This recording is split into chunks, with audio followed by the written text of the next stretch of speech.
여러분 혹시 자신이 좋아하는 아이돌이나 아니면은 연예인 팬카페에 혹시 가입을 해보신 적이 있으신가요? 네, 감사합니다. 팬카페는 어떤 스타를 향한 열렬한 어떤 충성도가 있어야 됩니다. 경우에 따라 편차가 크긴 하지만 팬카페에 가입을 하기 위해서는 일종의 어떤 그런 팬클럽 고시를 치러야 된다고 합니다. 연예인의 자기가 좋아하는 그 연예인의 생년월일 그리고 데뷔 음반 혹은 데뷔 작품은 기본으로 알아야 되고요. 그리고 네이버나 다음 같은 이런 포털 사이트에서 검색해서 나올 수 있는 거는 보통 이런 팬클럽 곳이 나오지 않는다고 합니다. 예를 들어서 해당 연예인의 주민등록번호 아니면 부모님 이름, 태어난 산부인과 명칭 정도는 알고 있어야 된다고 합니다. 그리고 가수의 경우에는 어떤 음반을 구입해서 그것을 인증할 수 있는 어떤 그런 고유 숫자도 또 가입하는 데 필요하다고 하고요. 좋아하는 멤버의 이름으로 삼행시를 작성하기도 해야 하고, 그리고 스타의 세세한 프로필을 또 줄줄 깨고 있어야 되고, 그리고 가장 인상 깊었던 무대를 선별하고 그 무대에 관하여서 자기가 어떻게 감명받았고 어떻게 감동을 받았는지 그 이유를 잘 설명했을 때 또 진정한 팬으로서의 자격을 얻는다고 합니다.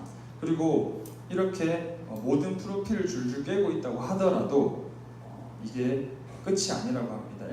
일부 팬클럽은요, 이 가입을 하려면은 정해진 시간에만 또 가입을 하게 돼 있다고 하더라고요. 그래서 일주일에 특정일 또는 하루를 딱 지정해서 그때만 또 가입 신청을 할 수 있도록 그렇게 허용하고 있는 경우도 있다고 합니다. 이게 사실은 저도 이제 인터넷에서 이렇게 얻은 정보라서 사실 이렇게 되는지는 잘 모르겠습니다. 여러분들이 아마 활동하시는 분이 있으시다면 더 정확하게 아실 것 같은데, 아무튼 일반적으로 이렇다고 하는데, 우리가 일반 어떤 팬클럽이나 팬카페에 가입을 하려고 하더라도 이 정도의 열정을 요구를 하고 있거든요. 그렇다면은 우리가 다시 성경으로 돌아와서 과연 우리의 삶의 주인 되시는 예수님을 따르는데 과연 우리가 얼마나 이 정도의 열정을 쏟고 있는지 한번 되돌아봐야 할 것 같습니다. 오늘 본문 말씀과 함께 여러분들과 나누면서 제자들이 등장을 해요. 그래서 예수님께서 그 제자들을 가르치는 말씀들이 나오는데, 과연 어떤 자세로 예수님을 향한 어떤 마음 자세로 우리가 살아야 하는지 한 번 더 여러분들과 나눠보고 또한 깊이 고민하는 시간이 되기를 바랍니다. 오늘 누가복음 9장 18절에서 다음과 같이 이야기하고 있습니다. 예수님께서 따로 기도하실 때에 제자들이 주와 함께 있더니 물어 이르시되 무리가 나를 누구라고 하느냐라고 이렇게 물어보십니다. 예수님께서는요, 이 12제자를 항상 곁에 두셨어요. 12제자를 항상 곁에 두시고 두셨지만은 그 많은 사람들, 자기를 따르는 많은 무리들은 이렇게 보통 놔두고 12제자들만 이렇게 따로 두시면서 그런 조용한 시간을 가질 때가 많았습니다. 예수님께서 이 제자들과 이렇게 조용한 시간을 가지고 따로 기도하시면서 질문을 하셨죠. 무리가 나를 누구라고 하느냐라고 물어보십니다. 일반적인 군중들 그리고 세상에 돌고 있는 어떻게 보면 카더라 통신 이런 것들로서 과연 내가 지금 어떠한 평가를 받고 있느냐, 아니면 그 사람들이 나를 무엇이라고 일컬느냐 이렇게 물어보시는 거죠. 그러자 제자들이 대답을 합니다. 19절부터 20절 보시면 대답하여 이르되 세례 요한이라 하고 더러는 엘리야라 더러는 옛 선지자 중에 한 사람이 살아났다 하나이다. 예수께서 이르시되 너희는 그렇다면 너희는 나를 누구라 하느냐? 베드로가 대답하여 이르되 하나님의 그리스도시니이다 하니라고 이렇게 얘기하십니다. 이 당시에는 여러분 예수님에 대한 소문이 너무나 많았어요. 예수님에 대한 소문이 너무나 많아서 많은 어떤 예수님에 대한 평가들이 있었는데, 오늘 우리가 읽은 이 본문 바로 전에 어떤 사건이 있냐면요, 여러분도 잘 아시는 오병이어 사건 아시죠? 오병이어 사건. 5개의 떡과 2마리의 물고기로 남자 장정만 5,000명, 그러니까 여자와 아이들 합치면은 최소 15,000명은 넘는 그 사람들을 먹인 그런 기적을 베푼 사건이 오늘 지금 누가복음, 오늘 우리가 읽은 본문 말씀 바로 전에 위치를 하고 있습니다. 그렇기 때문에 이 최소 1만 5천 명 이상의 사람들을 먹이신 기적을 봤던 이 사람들은요, 당연히 이 기적을 경험했기 때문에 예수님을 따라오겠죠. 그리고 그 목격한 사람들은 예수님을 선지자다, 하나님께서 보내신 선지자다, 이렇게 이야기를 하는 거죠. 또 어떤 사람들은 성경에 보면은 억지로 예수님을 임금을 삼으려고 했다, 이런 구절도 있어요. 예수님을 제자들만큼 가까이 따르지 않았던 그 사람들도 사실은 예수님이 무엇인가는 특별한 사람이다라는 것을 이 사람들도 어렴풋이 알고 있었던 겁니다. 그런데 예수님께서 다른 사람들과 어떻게 다른지, 왜 다른지, 그 이유에 대해서는 사실은 정확하게 파악은 하고 있지 못했던 거죠. 그렇기 때문에 각자마다 다 다른 의견을 가지고 있었던 거죠. 어떤 사람은 죽었던 세례 요한이 다시 살아났다. 어떤 사람은 이스라엘의 회복을 다시 선포하러 온 엘리야다. 또 어떤 사람은 그의 복음과는 선지자다라고 이렇게 이야기를 하는 거죠. 이런 상황에서 예수님께서는요, 제자들의 의견이 궁금하셨습니다. 그렇다면 그 사람들은 그렇게 얘기를 한다. 나를 엘리야, 나를 세례 요한, 나를 선지자라고 이렇게 이야기를 하는데 과연 너희는 그러면은 나를 누구라고 하느냐 물어보십니다. 물어보니까 베드로 아시죠, 여러분? 제일 수제자 베드로가 대답을 합니다. 누가복음에서, 오늘 우리가 본 누가복음에서는요, 하나님의 그리스도 신이다라고 이렇게 이야기를 하고요. 마태복음 보시면요, 주는 그리스도시요 살아계신 하나님의 아들이십니다라고 이야기를 합니다. 마가복음에서는 주는 그리스도신이다라고 이야기를 하는 거죠. 이 사건이 사실은 누가, 마태, 마가복음을 다 등장을 똑같이 하고 있는데 조금의 이렇게 말의 차이는 있는데 그 핵심은 예수님께서는 그리스도십니다라는 거죠. 사실 이 베드로의 답은요, 여러분 그 수학 시간에 근해 공식 아시죠? 근해 공식, 그렇죠? 아시는 분들도 있고 여기 수포자들도 몇 분 이렇게 보이는 것 같은데, x는 그렇죠? 2a분의 마이너스 b 플러스 마이너스 루트 b제곱 마이너스 4ac를 이야기하는 것처럼, 이 근해 공식 우리가 자연스럽게 외우는 것처럼 베드로도 이렇게 어떻게 보면은 너무나 멋있고 정답을 이야기했지만 정말 예수님에 대한 완벽한 이해를 하고 이렇게 말씀을 한 것이 아닙니다. 그동안요, 이 유대인들은 특별한 왕, 특별한 선지자를 기다리고 있었어요.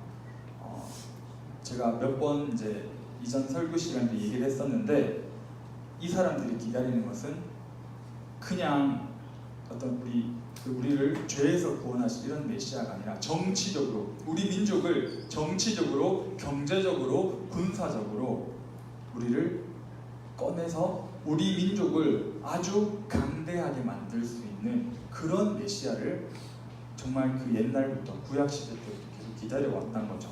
메시아 신앙입니다. 그것들을 계속 기다려왔는데 당연히 이 예수님이 메시아라고 생각을 했지만 우리가 지금 알고 있는 그런 성경적인 메시아가 아니라 이들이 기대하고 있는 것은 우리 민족을 유복하고 풍부하게 만들어줄 그런 메시아, 로마의 압제로부터 이스라엘을 구하고 전 세계가 그 메시아의 다스림 아래에서 다 통치를 하게 될 것이라는 그런 메시아를 기다리고 있었던 거죠. 그리스도를 기다리는 사람은 군사를 일으켜서 이전에 아주 이스라엘이 최고 강력했던 그 시대, 다윗과 솔로몬의 그때 그 시대만큼 최고의 이스라엘을 만들 수 있는 그런 메시아를 이 유대인들은 꿈을 꾸고 있었다는 겁니다. 당연히 이 베드로 제자의 고백 안에서도 사실은 그런 것들이 은연중에 깔려 있었던 거죠. 이 대답을 들은 예수님께서 다음과 같이 말씀하십니다.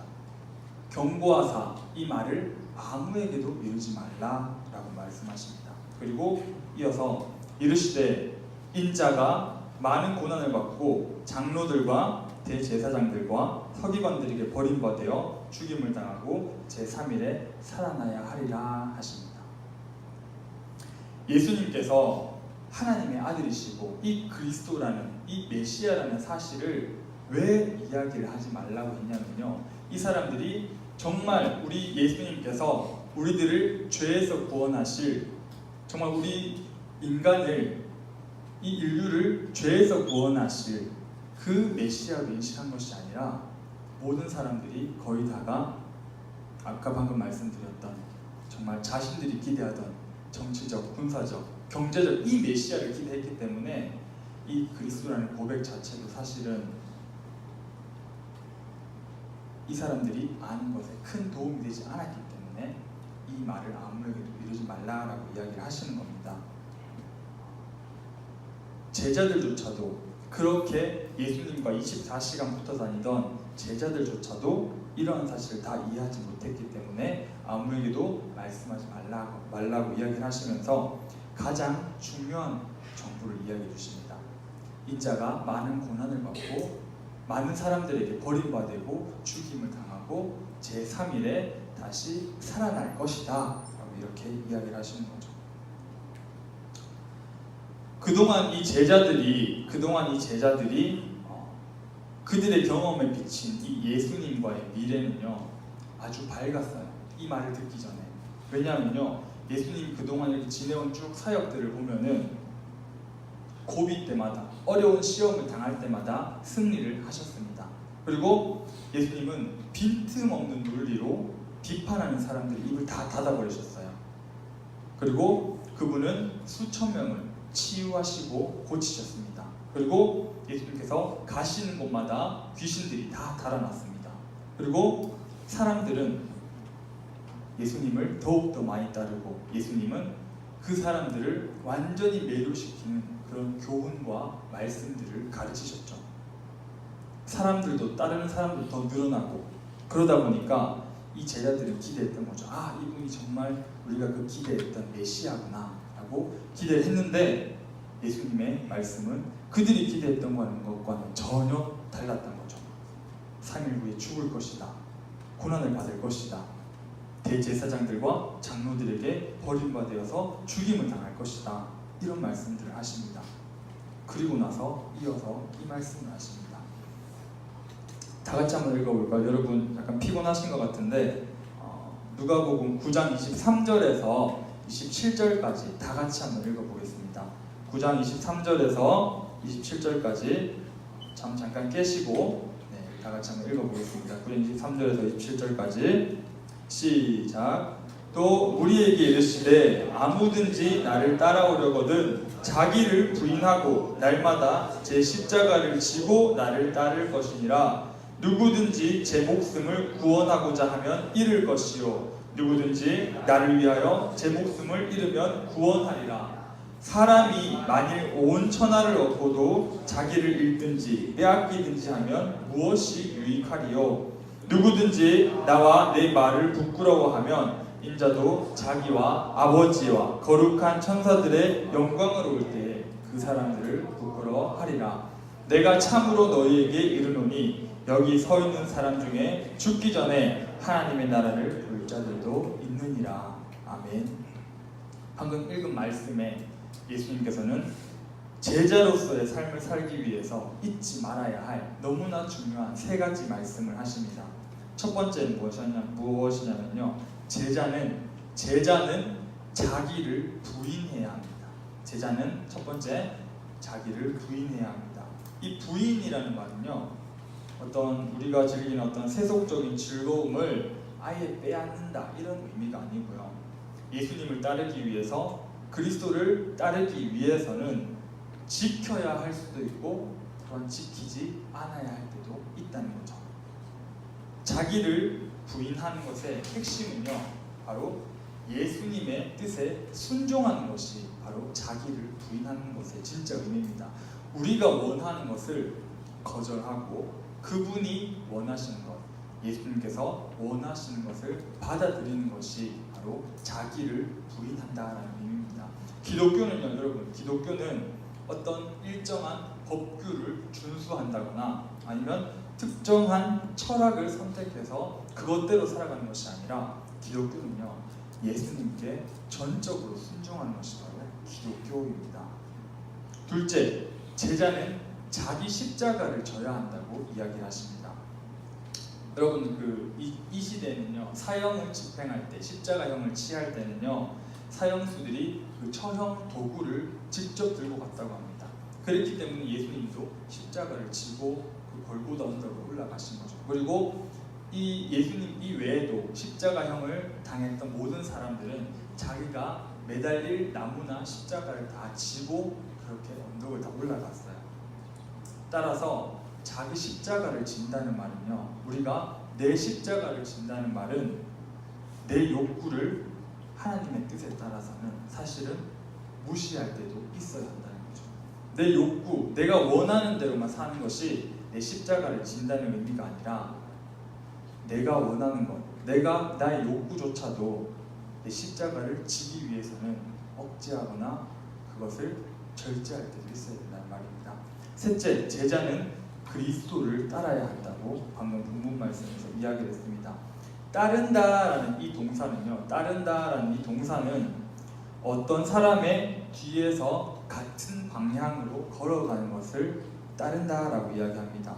다시 말하면요, 예수님의 발자취를 따라서 그분이 나가신 대로, 그분이 행하신 대로 우리가 똑같이 행하는 것이 제자들의 삶이라는 거죠.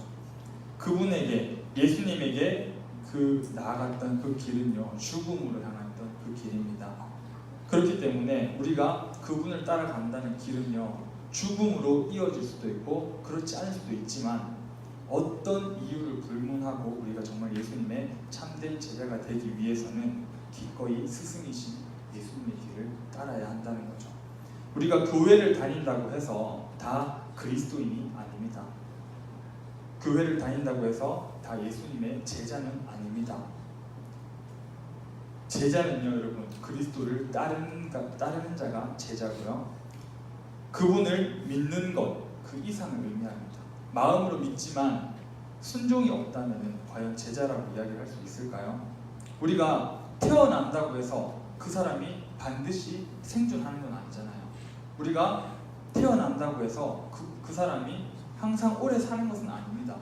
그런 것처럼 우리가 그리스도를 믿음으로써, 회개하고 예수님을 영접함으로써, 믿음으로써 우리가 회심, 하나님께 나아가는 것이 이루어지지만 그것이 끝이 아니에요. 우리가 예수님을 믿는다고 하면은 그것으로부터 끝나는 게 아니라 그게 바로 시작입니다. 우리가 믿었으면요, 당연히 배워야 합니다.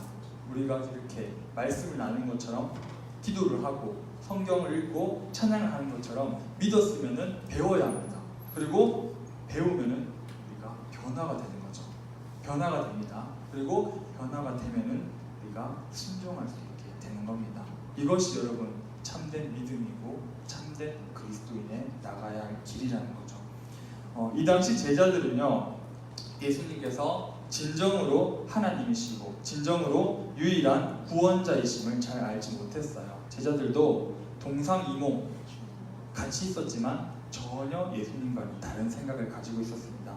그러나 이랬던 제자들도 예수님이 돌아가시고 그리고 부활하시고 다시 오셔서 승천하시고 그리고 성령을 선물로 받았을 때 이 제자들도요, 정말로 예수님을 믿게 되고 배우게 되고 변화하고 순종하게 됩니다. 성령 하나님께서 역사하셔서 이 제자들을 한 명 한 명 다 바꾸시는 거죠.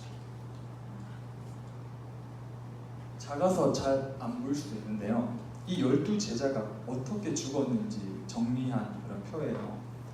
야고보는요, 예루살렘과 유대에서 전도하다 헤롯의 칼에 순교함.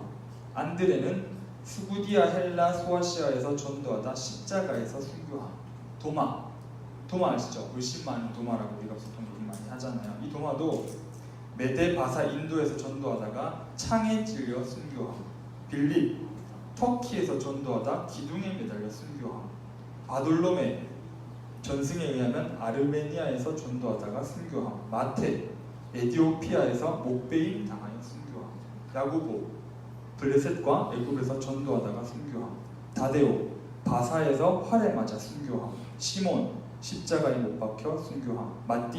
마띠아는요 우리 12제자 중에 가룟 유다 있었잖아요. 가룟 유다 대신에 12제자가 빠졌을 때 한 명이 비었을 때 사도행전에서 뽑았던 그 제자입니다. 이 마띠아라는 제자도 에티오피아에서 전도하다가 돌에 맞아 순교했다고 합니다. 예수님과 그렇게 24시간 다니면서 정말 뭣도 모르고 예수님과 반대되는 생각, 정말 말도 안 되는 생각, 나만의 생각으로 그렇게 다녔던 그런 제자들조차도 이렇게 변화를 해서 정말로 하나님을 위해서 살아갔던 거죠. 어떻게 이런 변화가 일어났을까요? 주님이 잡히시던 그날 밤에 정말 다 부인하고 뿔뿔이 다 흩어졌던 그 제자들이 이 예수님을, 복음을 자기 목숨도 아끼지 않으면서 진짜 제자로서 살아갈 수 있었던 그 이유는, 그 원인은 바로 성령 하나님의 임하심을 통하여서 자기를 부인했고 또한 자기 십자가를 지었기 때문에 예수님을 따를 수 있었다는 겁니다. 우리도 한번 이 말씀을 우리 생활에서 한번 적용해 보기를 바랍니다. 우리가 예수님의 제자로서의 삶이 아니라 그냥 단순한 예수님의 팬으로서의 삶만 살고 있지는 않는지 한번 여러분 생각해 보시기 바랍니다. 그분을 좋아하고 우리가 예수님을 좋아하고 예수님을 따르지만 우리의 것을 포기하지 못할 때가 너무나 많습니다. 예수님을 따르는 모든 사람은요 당연히 그분의 제자가 되기를 바라야 하고 그리고 날마다 자기 십자가를 지고 나아갈 수 있어야 합니다. 오늘 집에 가셔서 한번 여러분들 곰곰이 생각을 해보시기 바랍니다. 과연 내가 예수님을 위해서 내 인생에서 내 삶 속에서 과연 포기해야 할 욕심은 무엇인가? 라는 이 고민을 여러분들께서 진짜 깊이 한번 고민해 보시기 바랍니다. 내가 만약에 이 예수님의 제자로서 삶을 살아가는데 정말 그 욕심이 방해가 된다면은 가차없이 자기를 부인할 수 있는 우리 고등부가 되기를 바랍니다. 믿고 배우고 변화받고 순종하여서 예수님의 제자로서 삶을 잘 감당해낼 수 있는 우리 고등부가 되기를 예수님의 이름으로 간절히 소망합니다.